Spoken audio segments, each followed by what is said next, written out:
مجھے بتاؤ میرے عزیزو، یہ صرف مسجد کی جھاڑو لگانا خدام اور خادم کا ہی کام نہیں، قرآن کے اعتبار سے انبیاء کرام علیہ السلام کو یہ شان دی گئی ہے۔ پہلے پارے میں سورہ بقرہ کی اللہ تعالیٰ فرماتا ہے وَعَهِدْنَا إِلَىٰ إِبْرَاهِيمَ وَإِسْمَاعِيلَ، ابراہیم اور اسماعیل علیہ السلام دو ایسے جلیل القدر نبیوں کا ذکر کر رہا ہوں میں جن کا انبیاء کرام علیہ السلام میں بڑا مقام ہے۔ حضرت ابراہیم ابو الانبیاء ہیں، اسماعیل علیہ السلام تو میرے آقا کے جد امجد ہیں۔ حضرت ابراہیم علیہ السلام رسول اللہ کے بعد دوسرا مقام رکھنے والے ہیں تمام انبیاء میں۔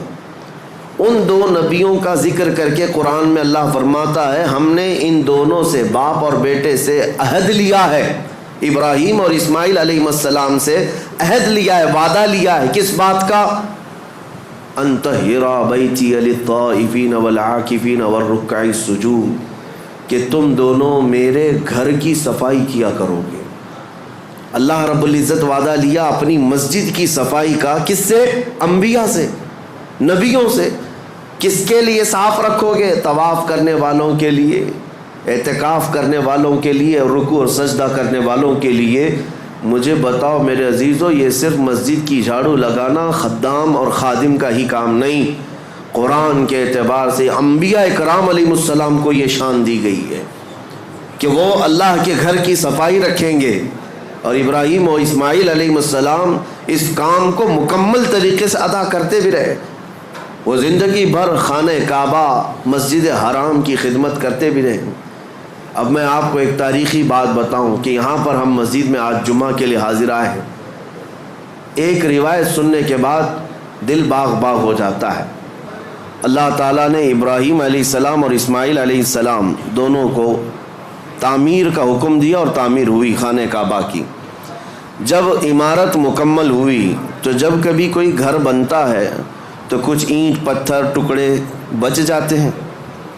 گھر کی عمارت کے بعد جو سامان بچتا ہے آپ اس کو لے جا کر کے کہیں پھینک دیتے ہوں گے، ٹھنڈا کر دیتے۔ خانہ کعبہ کی تعمیر کے بعد جو مٹی، اینٹ پتھر گارے جو جس سے بھی بنا تھا وہ بچا تھا، تو ابراہیم علیہ السلام نے اس کے متعلق پوچھا رب ذوالجلال سے، مولا یہ جو تعمیر سے بچ گیا ہے اس کا کیا کیا جائے؟ اللہ کریم کا حکم ہوا اے ابراہیم وہ جتنی مٹی بچی ہے یا گارا یا جو کچھ بھی بچا ہے اس کو اٹھاؤ، جمع کرو اور ہوا میں پھینک دو۔ خانہ کعبہ کی بنائی ہوئی اور بچی ہوئی مٹی، ابراہیم علیہ السلام اپنے ہاتھوں سے وہ ساری مٹی اور جو بچا ہوا سامان تھا جمع کیا اور ہوا میں اسے اٹھا کر پھینک دیا، وہ ہوا میں غائب ہو گئی، کہیں لے جا کر کے پھینکا نہیں۔ اور تفسیر میں فرمایا گیا جب ابراہیم علیہ السلام نے وہ ساری مٹی اٹھا کر کے پھینکی تو اس مٹی کے ذرے ذرے کو اللہ تعالیٰ نے پوری دنیا میں پھیلایا۔ اس مٹی کا ذرہ زمین پر جہاں پڑا وہاں اللہ کی ایک مسجد تعمیر ہوئی۔ قیامت تک جہاں وہ ذرہ پڑا ہوگا یا تو مسجد تعمیر ہوگی یا ہو چکی ہوگی۔ میں اسی لیے کہا کہ اس روایت کو پڑھنے کے بعد یہ فخر ہوتا ہے کہ جس جگہ ہم سجدے کے لیے مسجد میں حاضر آئے ہیں یہاں کا ذرہ بھی خانہ کعبہ کی مٹی سے ضرور ملا ہوگا۔ عزیزان گرامی وقار، مسجدوں کو تعمیر کرنے کے بعد اس کی صفائی ستھرائی کے لیے جس قدر ہم خیال رکھتے ہیں یہ ضروری ہے، یہ ضروری ہے۔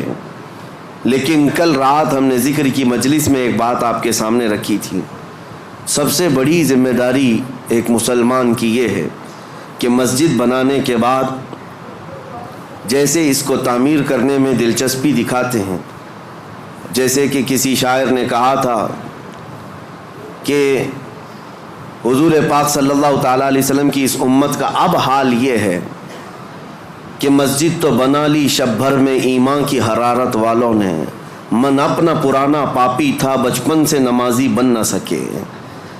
لیکن یہ تانا ہمارے لیے مناسب نہیں ہے جس شاعر نے ہمیں تانا دیا ہے، من اپنا پرانا پاپی تھا بچپن سے نمازی بن نہ سکے۔ آپ اس کو بدل کر کے دکھائیں کہ مسجدیں تعمیر ہوئی ہیں، قیامت کے دن یہ پوری مسجد اٹھائی جائے گی اور یہ اللہ کریم کی بارگاہ میں گواہی بھی دے گی۔ یہ بھی حدیث پاک میں ہے، کچھ مسجدیں اللہ کی بارگاہ میں شکایت کریں گی، مقدمہ کریں گی، اے رب ذوالجلال اس محلے والوں نے مجھے بھوکا اور پیاسا رکھا. اس سے پوچھا جائے گا تو بھوکی اور پیاسی کیسے ہوتی؟ مسجد کہے گی کہ جب اذان ہوتی تو مجھے بھوک لگتی، اگر یہ میری صفوں کو بھر دیتے تو میرا پیٹ بھر جاتا، مگر انہوں نے مجھے خالی رکھا، بھوکا اور پیاسا رکھا. مسجد اگر کسی کے خلاف مقدمہ کرے قیامت کے دن تو میرے عزیزوں پورا محلہ اس میں شامل ہو جائے گا. اس لیے آپ نے مسئلہ سنا ہے کبھی؟ ہر رمضان المبارکہ میں کوئی نہ کوئی ایک مسجد میں اعتکاف ضرور کرے، کیونکہ یہ مسجد کا حق ہے. اگر ایک بھی اعتکاف میں نہیں بیٹھا تو پورے محلے والے گنہگار ہیں، سب کے اوپر گناہ ہوگا. اور اگر ایک بیٹھ گیا تو سب کے اوپر سے ذمہ داری ختم ہو جائے گی. کیوں؟ مسجد کا حق ہے. اس مسجد کو رمضان کے آخری عشرے میں خالی نہیں رکھا جائے گا. اسی طرح سے جو بات میں عرض کر رہا تھا وہ یہ ہے کہ مسجد کو جس طرح تعمیر کر کے چمکایا جاتا ہے، اس سے زیادہ تمہیں خیال ہونا چاہیے مسجد کے متعلق کہ مسجد کے متعلق آپ کیا کہتے ہیں؟ یہ اللہ کا گھر ہے. اللہ کا گھر کا مطلب کیا؟ اللہ رہتا ہے. اللہ رہتا ہے نہیں، نسبت کے لیے کہا گیا ہے کہ اللہ کا گھر ہے، اس کا مالک صرف اللہ ہے. کوئی مسجد کا متولی، کوئی مسجد کا امام، کوئی مسجد کا خادم، کوئی مسجد کا ٹرسٹی کبھی یہ نہ سمجھے کہ یہ میری پراپرٹی ہے. مسجدیں جو ہوتی ہیں وہ صرف اور صرف اس کی ملکیت اللہ کے حوالے ہیں. کبھی آپ نے سوچا کہ یہ مسجدیں جو شہید ہوئی ہماری، گورنمنٹ تو آفر دیتی ہے کہ اس جگہ چھوڑو دوسری جگہ بنا لو، ہم کیوں نہیں مانتے؟ اس کی وجہ یہ ہے کہ ہم اگر مالک ہوتے تو کمپرومائز کرتے. مالک اللہ ہے، ہمیں صرف حفاظت کے لیے مامور کیا گیا اور ہم زندگی بھر اس کی حفاظت ہی کریں گے. اور آپ کو پتہ ہے جب ابرہہ بادشاہ خانہ کعبہ ڈھانے کے لیے آیا تھا کئی 100 ہاتھیوں کو لے کر کے، اس نے مکہ میں سب سے پہلے بڑے بڑے لوگوں کا مال لوٹ لیا اور کئی لوگوں کو قید کیا. اس میں حضرت عبد المطلب جو رسول اللہ کے دادا ہیں ان کے 100 اونٹ اس نے قبضہ کر لیے تھے. حضرت عبد المطلب خانہ کعبہ کے متولی تھے، اس وقت متولی تھے، خدمت پر آپ ہی مامور تھے. تو خانہ کعبہ کو ختم کرنے کے لیے آیا تھا ابرہہ بادشاہ یمن سے کئی ہاتھیاں لے کر. حضرت عبد المطلب گئے بات کرنے کے لیے کہ میں بات کرتا ہوں. تو ابرہہ نے ان کو اجازت دی آنے کے لیے اپنے دربار میں. آئے، پوچھا اس نے کہ کیا معاملہ لے کر آئے ہو؟ حضرت عبد المطلب نے کہا میرے جو 100 اونٹ تم نے ہتھیائے ہیں وہ واپس کر دو. وہ ہنسنے لگا کہ تجھ کو کس نے خانہ کعبہ کا متولی بنایا؟ تجھے پتہ نہیں میں یہاں کیوں آیا؟ میں آیا ہوں خانہ کعبہ کو ختم کرنے کے لیے اور تم بات کر رہے ہو اپنے اونٹوں کی. ہونا تو یہ چاہیے تھا کہ تم میرے سے بات کرتا کہ کعبے کو مت ڈھاؤ، کعبے کو مت برباد کرو. حضرت عبد المطلب نے مسکرا کر یہی جواب دیا تھا، اونٹوں کا مالک میں ہوں، اس سے سوال کرنے آیا. کعبے کا جو مالک ہے وہ خود ہی اس کی حفاظت کرے گا.